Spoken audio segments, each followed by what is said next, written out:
Welcome to future ready education institutes channel. ಹುದ್ದೆಯ ಹೆಸರು graduate apprentice. ಕರ್ತವ್ಯ ಸ್ಥಳ ಕೆನರಾ ಬ್ಯಾಂಕ್ ನೇಮಕಾತಿಯಲ್ಲಿ ಆಯ್ಕೆಯಾದಂತಹ ಅಭ್ಯರ್ಥಿಗಳು ಭಾರತದೆಲ್ಲೆಡೆ ಕರ್ತವ್ಯವನ್ನ ನಿರ್ವಹಿಸಬೇಕಾಗಿರುತ್ತೆ. ವಿದ್ಯಾರ್ಹತೆ ಯಾವುದೇ ಪದವಿ.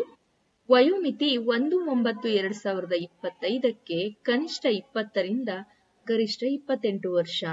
ವಯೋಮಿತಿ ಸಡಿಲಿಕೆ ಒಬಿಸಿ ಅಭ್ಯರ್ಥಿಗಳಿಗೆ 3 ವರ್ಷ, ಪರಿಶಿಷ್ಟ ಜಾತಿ ಪರಿಶಿಷ್ಟ ಪಂಗಡ ಅಭ್ಯರ್ಥಿಗಳಿಗೆ 5 ವರ್ಷ, ಪಿಡಬ್ಲ್ಯೂಬಿಡಿ ಅಭ್ಯರ್ಥಿಗಳಿಗೆ 10 ವರ್ಷ. ಆಯ್ಕೆಯ ವಿಧಾನ ಮೆರಿಟ್ ಲಿಸ್ಟ್, ದಾಖಲೆಗಳ ಪರಿಶೀಲನೆ, ಸ್ಥಳೀಯ ಭಾಷಾ ಪರೀಕ್ಷೆ. ಸ್ಟೇ ಫಂಡ್ ಕೂಡ ಕೊಡ್ತಿದ್ದಾರೆ. ಆಯ್ಕೆಯಾದ ಅಭ್ಯರ್ಥಿಗಳಿಗೆ ಮಾಸಿಕ ರು 15,000 ಸ್ಟೇ ಫಂಡ್ ನೀಡಲಾಗ್ತಿದೆ.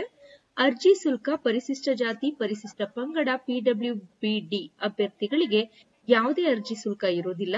ಉಳಿದ ಅಭ್ಯರ್ಥಿಗಳಿಗೆ 500 ರೂಪಾಯಿ ಅರ್ಜಿ ಶುಲ್ಕ ಇರುತ್ತೆ. ಅರ್ಜಿ ಸಲ್ಲಿಸಲು ಪ್ರಾರಂಭದ ದಿನಾಂಕ ಸೆಪ್ಟೆಂಬರ್ 23, 2025. ಕೊನೆಯ ದಿನಾಂಕ October 12, 2025. Thank you for watching.